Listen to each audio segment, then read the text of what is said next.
Richard LeBlanc, what do you think of these numbers and the trends that were just discussed?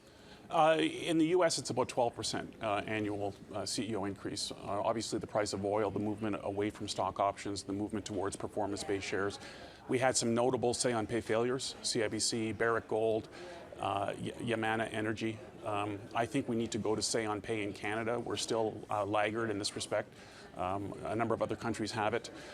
We need to move towards long-term incentive pay. The Institute for Corporate Directors last week is calling for the abolishment of quarterly financial reporting. Institutional shareholders that Janet surveyed are looking at sort of long-term sustained value creation as opposed to the use of peer groups. But in Canada, we don't have the extremes that we have in the US and the UK, but we should be moving to say-on-pay in Canada. But I always come down to the point that maybe shareholder return isn't the best metric. I mean, we've had a crash in the price of gold from almost 2,000 to where we are now. So those are things, and oil prices may be the same, that are out of management's control. So shareholder returns are falling, but there are other metrics that may be more pertinent to, because he's got to steer the ship during Francis, bad times. You're absolutely right. The academic research confirms that most of TSR and EPS are beyond the line of sight of management. So we want to be looking at drivers, treatment of capital, innovation, long-term growth, sustained value creation. And what the investors and directors need to do is develop these metrics because 90% of CEO pay is short-term, 1, 2, or 3 years, and it's always benchmarked to TSR.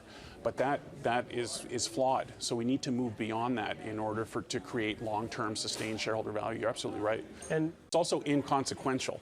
The CIBC and Barrick in particular, after the say-on-pay failure, there's not a single director, and most of them were over-tenured on the comp committees, on each of the comp committees, that was forced to resign. Quebec Or, the head of the comp committee, got a majority vote against and did not resign. So investors are becoming more assertive, not only on say-on-pay, but proxy access. We want the ability to nominate our own directors and put them on the pay committee to ensure that this alignment.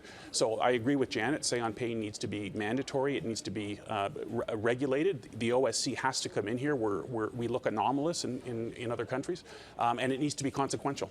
How aggressive have institutional shareholders been here? I mean, we're shifting, but it seems slow. Yeah, it is slow, and in fairness, we have not had the outrageous pay packages but we have had, once you start hitting $89 million, that can be viewed as excessive. So we have the development of ratios, for example, CEO to the average worker. So institutional investors are boning up in Canada, and they're becoming more assertive, but certainly not as much as the American investors and activists in the US. Thank you very much.